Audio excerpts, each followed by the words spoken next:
very professional job in difficult circumstances tonight, I think. Yeah, you can say professional, but also very good job. It wasn't just being professional and efficient. It was some quality football, some quality finishes, some great build-up plays, some great through passes, runs, movements. I think we got more or less everything we asked from the boys. I mean, there's some great goals tonight. Yeah. Any particularly stand out for you?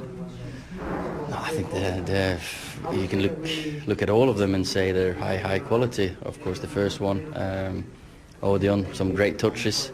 Dan, very nice to see him back on form and confident. Juan's goal, what a pass through, and he's composed.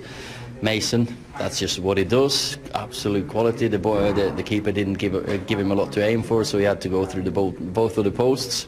And I'm very happy for Andy to finish it off. So every goal was high quality, and we should have had more. Yeah, I mean, they didn't really have too many clear-cut chances as well. You always feel you were in control of things. Well, you're never sure, but second half they had a couple of dangerous moments, but we had some great blocks. First half as well, one chance, great block by Eric. So of course it's not just the attackers that did well. I think the back four and Sergio back there guiding them, I think they did well.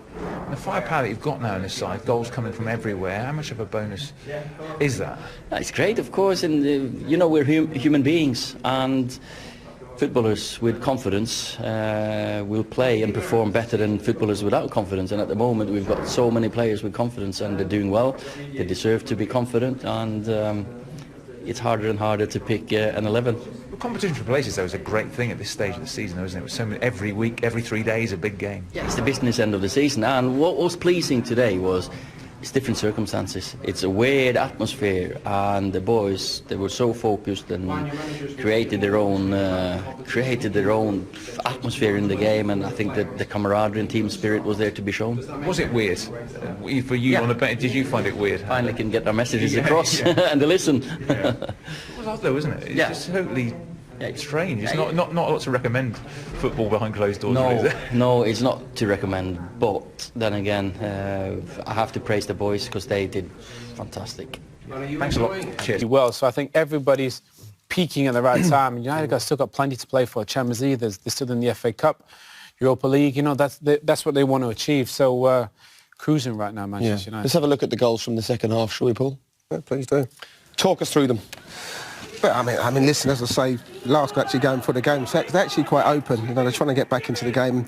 I was so pleased for James to get this goal. He hasn't scored since August, which is a long wait for a young kid. And as a young player, it can play in your nerves. You know, but he cuts in. Should have hit it there.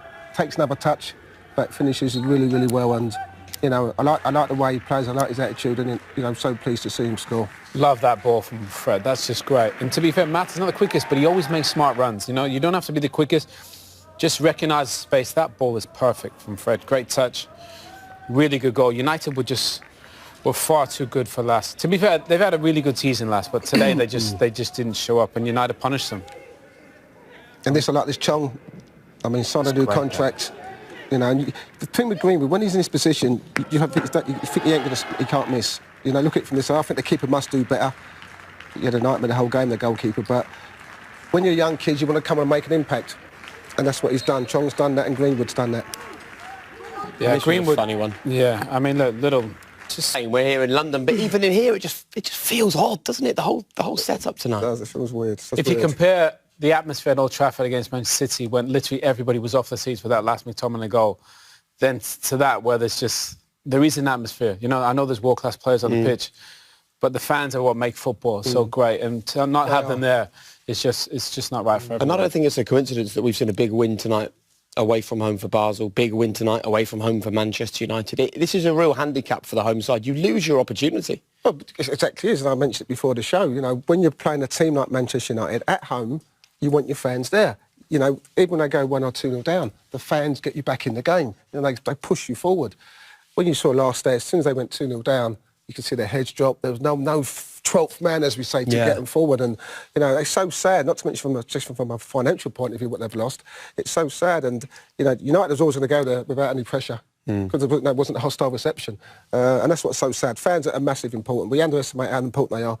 But tonight we saw we need them at these games. Weird night. It feels completely unsustainable. Just a quick reminder, on Tuesday, UEFA have announced they are going to have a video conference with everyone across Europe to discuss the future of the competition.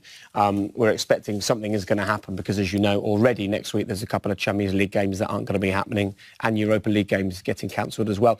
Just a quick reminder, if you're waiting to hear from Ole and the rest, plenty of reaction. You can find it all on the BT Sport YouTube page, youtube.com/BT Sport. Paul, thanks for your company for now. Paul's back for the highlight show from 10:30, but now... Well, let's actually talk about the tactics of the game, because that's what I thought was really interesting away in Austria. I think set up from Ole Gunnar Solskjaer was absolutely perfect. 4 at the back, 2 in midfield and 3 behind a central striker.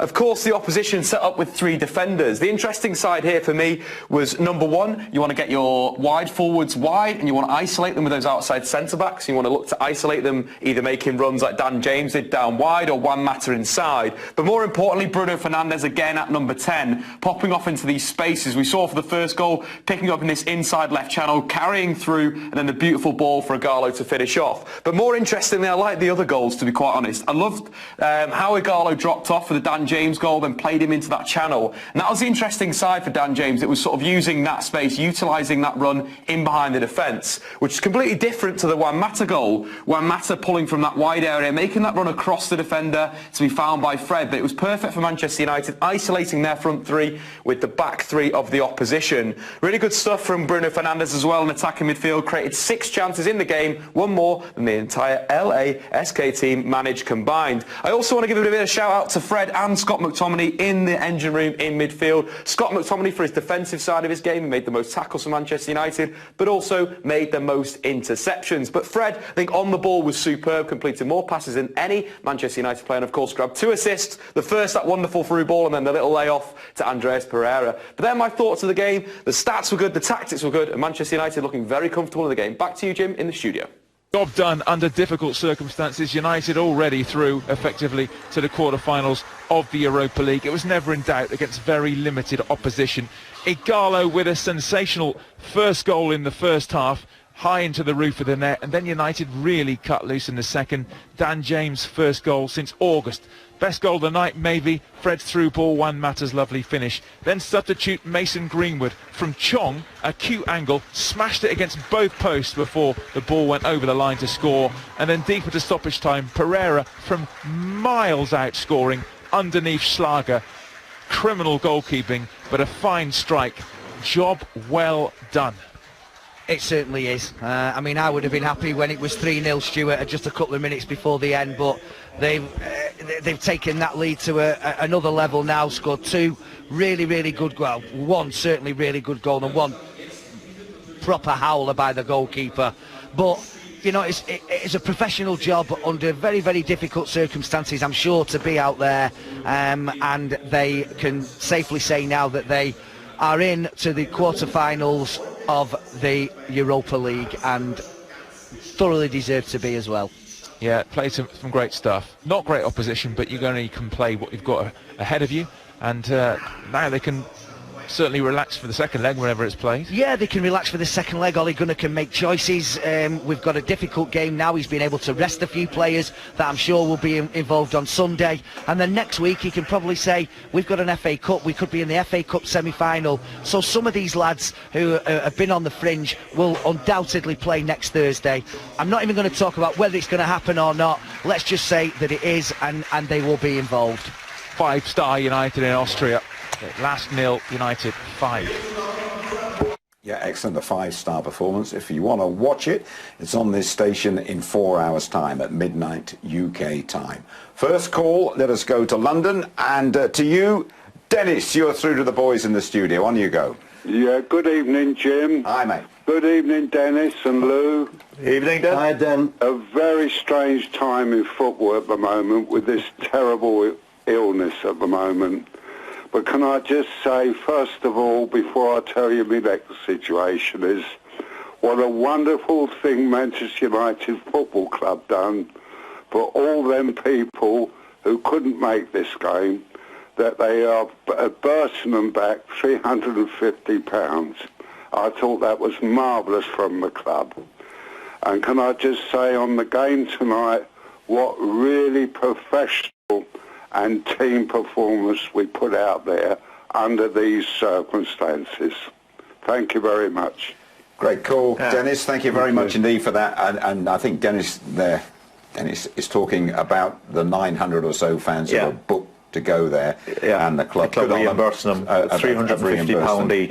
It's going to cost them a bit of money, but a great gesture. I got to say that, because there's a lot of fans going out there, and obviously because of the circumstances, you know, they'll be out there watching it I presume in the pubs and all that. But a great gesture, and he's right, a great performance as well. And that eerie stadium there, it surely affected, in my mind, the home side more than us. It suited us not having a little bear pit of Austrian fans. Without a doubt, because when you look at where they are in the league, Jim, and what they've done, best defensive record. You take the view that the support being right behind them every week is a big help to them. Sure. Take away that support, we saw a pretty poor team we were playing against tonight. Didn't have a great deal to offer, but like any European tie, especially away from home, you've still got to go and do it. You've still got to go and beat them, and you've still got to go and get the goals. I think we made them look poor, though, Lou. I know you're saying Austrian football and Premier League, and they're not playing actually at their home stadium either, which probably was another. Although they played all the European games there. But not having home fans would be a It was interesting. There were shots of the coaches, Mel, talking to them afterwards, getting them in a circle. I'm not sure what you say after you've been done 0-5. Well, I'm sure they've got a big game on Saturday. Get him in the second leg, boys. Don't worry. Well, I'm sure they've got a big game on Saturday or Sunday in the league, because they're 6 points clear. So maybe he's geeing them up for that. I don't know. I guess so. Hicks need some geeing up after They that. will do a touch of the Mission Impossible. Thank you very much indeed, and that just about winds things up then for match day. Review is right around the corner, and we'll be getting plenty more reaction. 5-0 victory in Linz. We're going to be hearing from Juan Mata, twice a Europa League winner, of course, and Dan James, who broke that scoring duck that had gone back to August. Terrific night. Not much noise over there in Austria. Plenty here in Manchester. See you soon.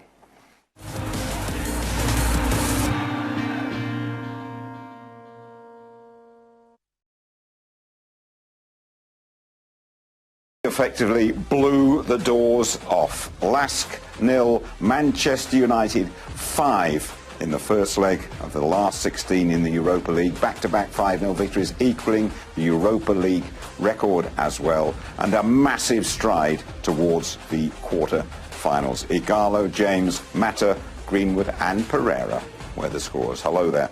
Welcome to Review. We wondered how it would affect us over there. No crowd, no atmosphere, playing against a team leading the Austrian League, unbeaten in 2020, a team who had won all their previous Europa League ties at home as well. Absolutely no problem. 5-0 the result. Dennis Irwin? Yeah. Emphatic. You couldn't. I tell you what, it's as well as we've played this year away from home. We controlled the game from the very off. Took us a half an hour to score, which was the only surprising thing of the night. But went in 1-0 half time and scored 4 great goals second half. But a complete performance in weird surroundings, strange surroundings. But I don't think the manager could have asked for any more, Jim, because it was a perfect performance. Perfection from your point of view as well, Lou? Without a doubt, and in football we talk a lot, Jim, about tiredness and all that. That team, the way they're winning at the moment, could play every night, and I'm sure if you went and asked them to play every night, they would do it. Tonight they were brilliant again. You're away from home, you've read out the last sort of record, what it's all about, how they've gone 20 odd games unbeaten, what they've done in their league, where they are in their league, and we blew them away. We made them look like, well, certainly second class compared to ourselves. Deep down, do you feel it helped us not having 15,000 baying Austrians at us over there? Probably, yeah. But you've still got to go and do your job, Jim, and they did it. They took all his instructions and went about their job, went about their task to beat the home team. Not only did they beat them, but they just annihilated them. It was the start as well, that we haven't always been the best starting team, right on the front foot. Missed a lot of chances before a spectacular opening goal, a real little juggling cameo from Ighalo. Yeah, the real encouragement was, well, Fred had a shot after 5 minutes, McTominay had a shot after 10, very much on the front foot, playing in their half, playing with confidence. Dan James had one, and the goal was coming, and what a goal it was as well. Fernandes has done unbelievably well to find a bit of space, nice little pass. great control from Ighalo, 1, 2, 3 out of his feet, and then bang, 4. Great goal. And that was 1-0 at half-time. We spoke here at half-time and we were saying, would we settle for that? Might we sneak another second half? Fair play to the Austrians. They came at us with a bit of a burst in the opening 10 minutes until Dan James struck. Yeah, and that was probably their undoing, Jim, because once we got that goal, it was just going to be a case of how many then. Made 1 or 2 changes, 1 or 2 players come on, 1 or 2 went off. And the 5-0 scoreline didn't even flatter us. But I've got to say as well, I've got to have a great deal of credit go to Ollie and his staff, because not that long ago they were under pressure, and when a manager's under pressure, you can tell by the press conferences that they attend, they're getting it from all angles. They've managed to turn the form around quite dramatically in the space of a month, to going from just okay, which they were at the time, to absolutely brilliant in the last couple of games. And for Dan James, I mean, he had that little burst of scoring in August, his first since then, 2,527 minutes without a goal. What will that do to his confidence? Well, you always want to score goals. I don't think he's a natural goal scorer. I think we've seen that. But listen, he's involved in a run now, a team playing with plenty of confidence. He had an opportunity first half where he maybe should have got the shot off earlier. But it's a great run, and when he played a bit wider tonight than he did, I mean, the formation was different tonight. Played a bit wider, got the ball, ran out the defence, skipped past one, and got a great shot off. And that second goal sealed the game, really. It gave us the confidence to move on and score another few goals. Yeah, he played very well on the night, though. He did indeed, and we're struggling to pick up man of the match anyway, aren't we? And a little salvo of 3 in the last 10 minutes, and Juan Mata, who had a couple of chances that he hadn't taken. Lovely goal, lovely little 1-2 with Fred he played, didn't he? Yeah, the couple he missed in the first half were so unlike him, Jim, in the middle of the box, probably 12 yards out, and you thought he must score on both occasions. Didn't do, but he popped up with the one that sent the goalkeeper the wrong way and tucked the ball into the other side of the goal. We can see him there, gave him the eyes, didn't he? He gave him the eyes. On that one, didn't we? And then we think we're all done. We're sort of clicking into 90 minutes, and on comes Mason Greenwood with a goal off both posts, a little snooker goal in the snooker atmosphere. Yeah, and a great pass through from Chong, well weighted, and well, Mason Greenwood's a fantastic goal scorer, and it was just a matter of pulling the trigger and off both posts, as you say. And what was going to be a coast of a 3-0 and an easy match here has turned out to be a doddle of a match here. I think Ollie will have plenty of selection choices when he comes to the game here next week. And anyone who might have started to feel sorry for Lask, it's the old, never not kick a man when he's down, really, is it? Really finishing up that ruthless touch and really quick thinking from Pereira. Yeah, goalkeeper played his part in that though, Jim. When anybody up at 12 o'clock tonight's watching the game, it's probably the one goal you'll say, well, the goalkeeper could have done a lot better. Yeah. But it's worth watching at midnight, because we've showed the sparkle we showed on Sunday, the grit and determination, but on top of that we've scored the goals tonight, and of course we're into the next round. And young players who have had a real go at the Europa League, again showing we've got 1 or 2 very, very talented youngsters, the impact they had when they came on. Yeah, and that's good to see. I mean, obviously they've come on when the scoreline's good, which always helps. But Chong's come on, he's done his bit, he's created a goal, signed a contract during the week, so that's good. It's Brandon Williams did fantastic at right back. We spoke about it at the top of the programme, where he's more accustomed to playing on the left, although he is right-footed. He played particularly well. We didn't have a lot to do defensively, Jim. We were that good going forward and controlled the game. But you would know, as another defender, another clean sheet. Yeah, well, that's 9 and 11, we were saying. I think that's the base of where we've gone on, particularly away from home. As long as you keep secure at the back, you've got a great chance of nicking a goal and winning 1-0. But the way we played, it's the best performance away from home tonight, this season tonight. In Europe? Well, I'd even go far. I know Chelsea and all that, Lou, but you read through the stats and, they've beat quite a few teams at home. PSV, Rosenborg, AZ, Sporting. Yeah. These are decent sides. And we go there and you hope that when you play in Europe, and we haven't been great in Europe this year away from home, and we go put on a performance like that. And it's the best performance in Europe without a doubt, but it's near enough our best performance away this season. OK, I'll take what you said first of all. Dennis Irwin says this is our best performance away from home in Europe. What does Ole Gunnar Solskjaer think about that?